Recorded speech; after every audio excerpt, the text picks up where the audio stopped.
This episode is proudly sponsored by HASA, the trusted choice for liquid chlorine. It's better because it offers the highest purity, works instantly, and contains no added CYA. By the bottom feeder, professional-grade battery-powered swimming pool vacuum system, it sucks to clean pools, so cleaning pools sucks less. Get $100 off the bottom feeder with code DVB100. Skimmer, trusted by over 30,000 pool service professionals across North America. Skimmer software helps you save time, grow revenue, and boost your 5-star reviews. Whether you're just starting out or expanding your team, Skimmer's easy-to-use tools and expert support have you covered. Upgrade your business in 2025 with Skimmer. Try Skimmer for 30 days for free at getskimmer.com/poolguy. The Pool Guy Podcast Show. The Pool Guy Podcast Show. The Pool Guy Podcast Show.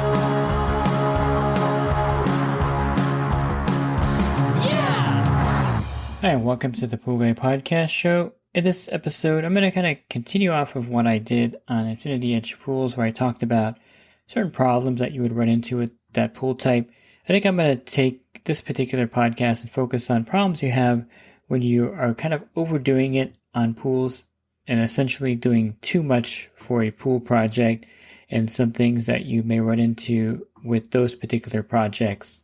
Join my coaching program and take your pool service to the next level. Connect with other pool pros in your area, gain valuable knowledge, and transform your business with personalized one-on-one advice from me. With over 36 years of experience, I'm here to help you succeed like never before. Learn more at poolguycoaching.com. I'll start with some things that I recommend as a pool service professional, not as a builder, but someone who services pools. And usually the builder, sometimes they have a route, but sometimes they don't. In most cases, they just build the pools and let the pool service provider or the pool service company take care of them. And we run into issues with some of the things they do in building it. One of the first things I'll say is that in California, there's not a lot of room for equipment, and there are some kind of guidelines with plumbing, specifically how much straight pipe is needed in front of a pool pump before a curved pipe. Now, in 1.5-inch plumbing, it's not really that critical if you have a lot of curves and elbows and you don't have a lot of straight pipe. In 2-inch plumbing, technically, you're supposed to have, don't quote me here on this, but I'm going to say 18 inches of straight pipe before the first elbow going into the ground. But in reality, in most cases that I've seen here with pools being built in Southern California, you have the pipe coming out of the ground, you have an elbow, and then you have maybe 6 inches, and then you have the pump. Now, how much does that affect the flow of the pool? I really don't know. I haven't done any scientific research on it. But if the rule is 18 or 20 inches of straight pipe and no one's doing it, I would say that it's probably, negligible, because all the builders are kind of building them this way. But if you really wanted your pool built correctly, you would want to have some straight pipe in your plumbing. And here in Southern California, some of the equipment paths are funny because there's not a lot of straight pipes. There's either 90-degree elbows or, some other kind of curves or different things. And there's not a lot of straight pipes back there. That's one thing I notice a lot of. I'm not sure how critical that is, but I know that the larger the plumbing, the more straight pipe you need to kind of increase that flow. The smaller the plumbing, it's not quite as critical like 1.5-inch plumbing. There isn't a lot of 1.5-inch plumbing here, by the way, that's being done on any new builds. That's always older pools. Now, how bad is 1.5-inch plumbing on an old pool? Should you redo all the plumbing when you remodel the pool? I would say no. I wouldn't worry too much about it. I've seen some full remodels where they leave the 1.5-inch plumbing intact because it does take a lot more effort to dig up the decking and convert it. You really can't go from part of the pool being 1.5-inch plumbing underground to 2-inch plumbing at the pool equipment. I've seen that done as well, but to me it doesn't make a lot of sense to me, because if most of the pool is 1.5-inch plumbing, which means that a lot of the plumbing may be 1-inch return lines in some cases, having 2-inch plumbing coming out to the equipment doesn't make a lot of sense, but I've seen people do that as well. But I would say that if you're remodeling a pool and you have 1.5-inch plumbing, I wouldn't necessarily go as far as redoing the plumbing of the entire pool for 2-inch plumbing. It's really not that much of a difference. And if you do pool service like myself, you don't notice a huge difference on 1.5-inch plumbing. There is some difference, but it's not something to where I would go through the trouble and expense of replacing all the plumbing for that reason. Another thing that I've also seen is that, of course, I'm talking about California here, where the real estate is expensive, there's not a lot of land. I've seen odd locations for equipment. In fact, there was one pool where they have the pool and they have the equipment right behind it, and then they have like the rest of the yard, and they have a wall built around it. I don't advise that because when you're using your pool, it's going to be pretty loud. And of course, I understand the concept because there's not a lot of room on the side of the house for it. They didn't really want to spend the money to have all the plumbing put to the far end of the house, so they just dropped the equipment right there by the pool, pretty much in the middle of the backyard. Like if you're walking around the backyard, you're going to walk past the equipment. Not the best ideal place. So equipment placement is something else that I would highly consider, and I would spend the extra money and get the larger pool pump if necessary to put it further away from the pool. You're going to thank me later, even with the variable speed pump, and even with the quietness of it, you're going to still hear the equipment. And if it's right next to the pool or right next to your bedroom window, which I don't advise either, and this may be unavoidable in some cases, but a lot of times I've seen equipment right next to a window of a bedroom. Not the greatest location, because then when the pool's on, you can hear it. Even with a quiet VS pump, you're going to still feel the vibration of the equipment running if there's a window right next to it. So equipment placement, I think, is a critical thing that people fail to kind of account for when they're having a pool built. They're like, just put it wherever you think it's going to work, and builders will put it wherever they think it's going to work. Not their fault, but I would say later you're going to regret it, and you're going to want to get it moved, and it's going to cost $6,000 or $8,000 to move the equipment. And I've had customers actually move their equipment. They didn't like where they had it put, or they bought a house where it was up against the wall of their bedroom and they wanted to move it further away. And it can be done. It's not something that can't be done, but it's something that costs a lot of money to move the equipment. I think, the furthest you can be from the pool where it's logical is probably the best location for the equipment if you can manage that. And since I'm still harping on equipment, I'll just add one last thing. When a builder puts a filter in, you don't want the filter right up against the wall of the house or right up against a fence in the house. I can't tell you how many pools I've serviced over the years where the filter is right up against the wall of the house or right up against the fence. Not only that, how many pumps are right up against the wall of the house. And you can't change out the motor or do any kind of work without removing the entire pump in some cases. And sometimes there's no unions if the builder is doing something fast and, direct plumbing. And there's no way to actually work on the motor or get to the back of the motor because it's right up against the house and you can't do anything except move the pump. And I've seen filters where I'm trying to take the lid off and I just can't barely get the clamp on the filter because it's like rubbing against the stucco of the house, especially if it's a System 3 filter with all those clamps, the 8 clamps on there. I've scratched my knuckles a few times trying to get those off that are right up against the fence. So please have the builder put the filter, I guess the heater as well, or pumps as well, not right up against the wall. Try to get some more real estate. If it's not going to work in that location, move the equipment pad somewhere else where the pool service professional can actually access the filter and change it and clean it, and also, take the motor off if we need to without removing the entire pump, which is a pain to do. And I'm sure everyone out there listening has an account like that where either the filter or the pump is right up against the wall. Let me move out of the equipment area a little bit and talk about something that is kind of equipment still, and that's an in-deck autofill. I really recommend that if you're having a pool built from scratch or having your pool remodeled, that you do put in an in-deck autofill, and this is going to save you a lot of time filling your pool, and it's going to be better to put it in now than later. I think the cost of having one of these put in later is upwards of $1,500 or $2,000, even more in some cases, because they got to break the cement, they got to put it in there, and they got to attach it to your water line at some point. So it's better to have your autofill put into the in-deck autofill, put in when you're having the pool built. And I think these are essential because then the pool will fill itself up and you wouldn't have to worry about it.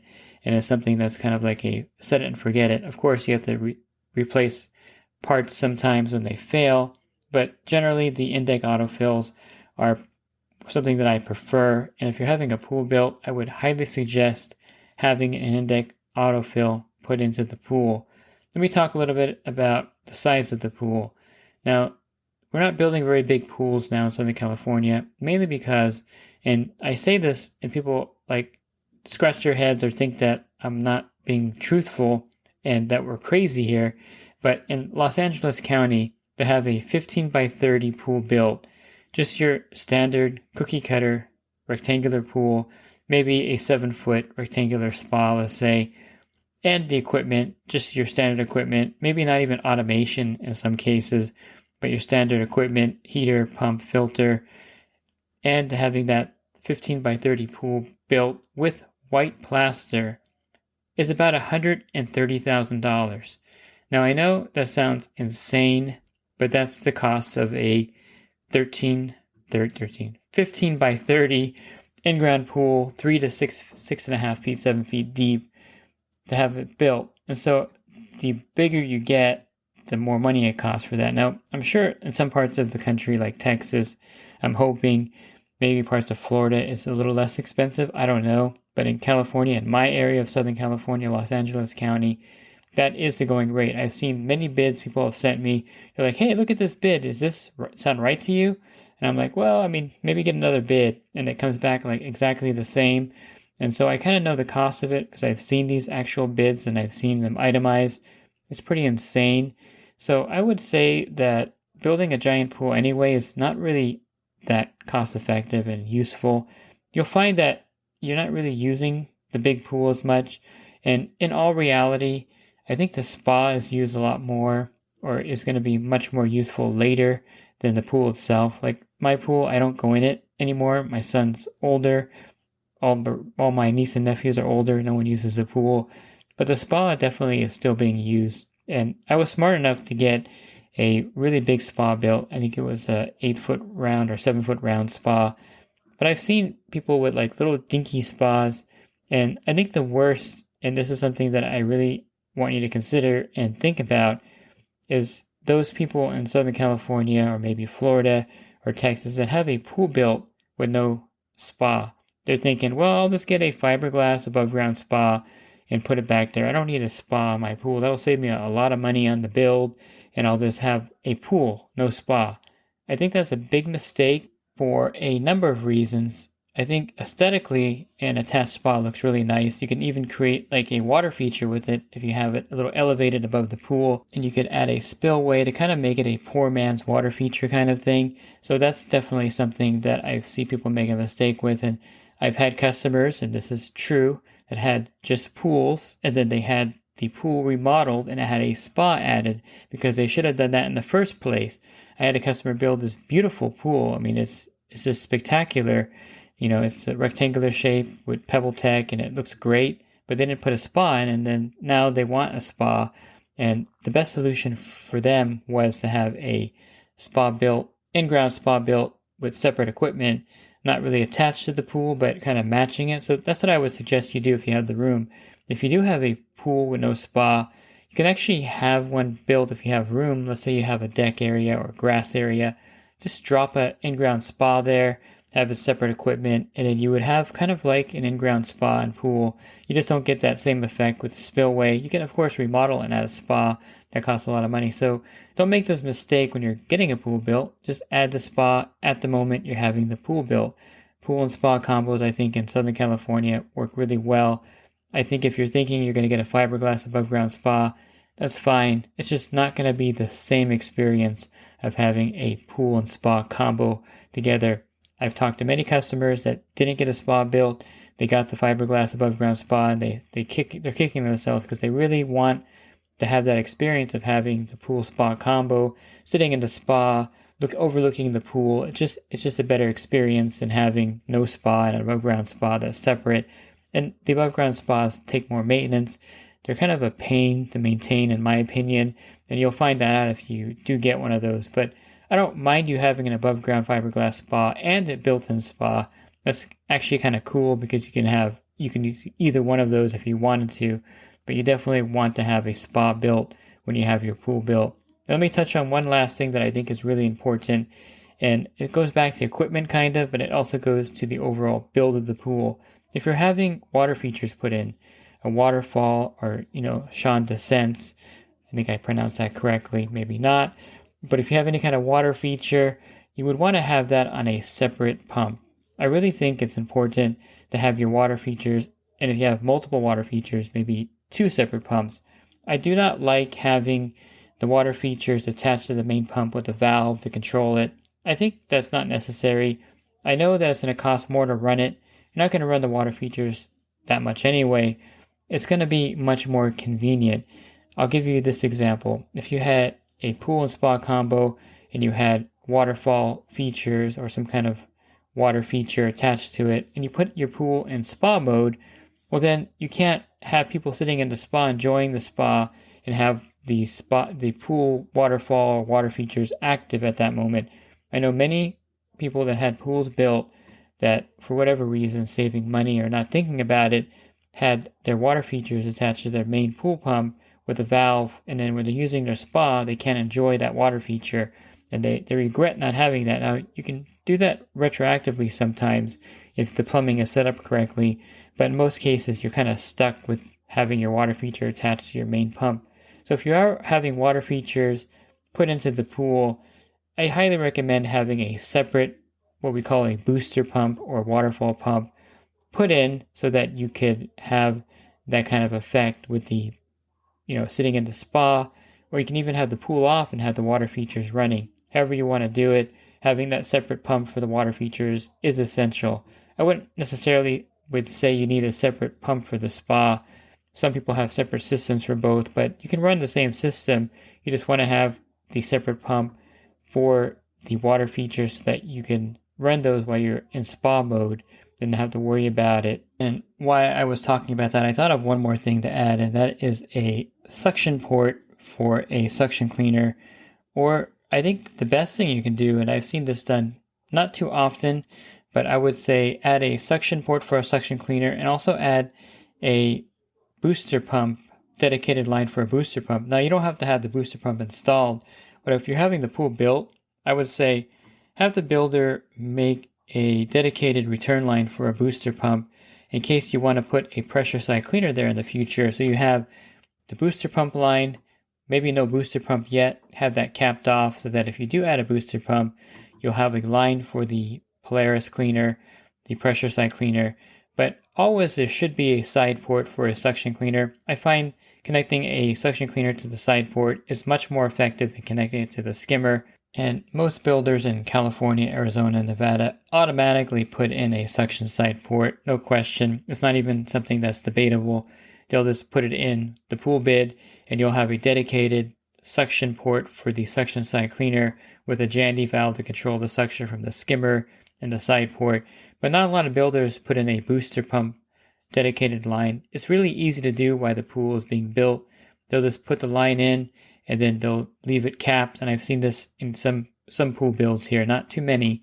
And then you can add a booster pump later. A lot of customers want the full booster pump anyway, and so they'll have a pressure cleaner line installed. But I would also advise having a dedicated suction port installed as well, just for the future. So that's kind of it. I can go on for a long time here, and I have many other things to cover. I'll probably make another part to this, but those are kind of the basic things that I see as a problem as a pool service provider after I take over a pool that's been built. Nothing against the builder. They're building the pools, but the customer should have some input into how the pool's final design looks.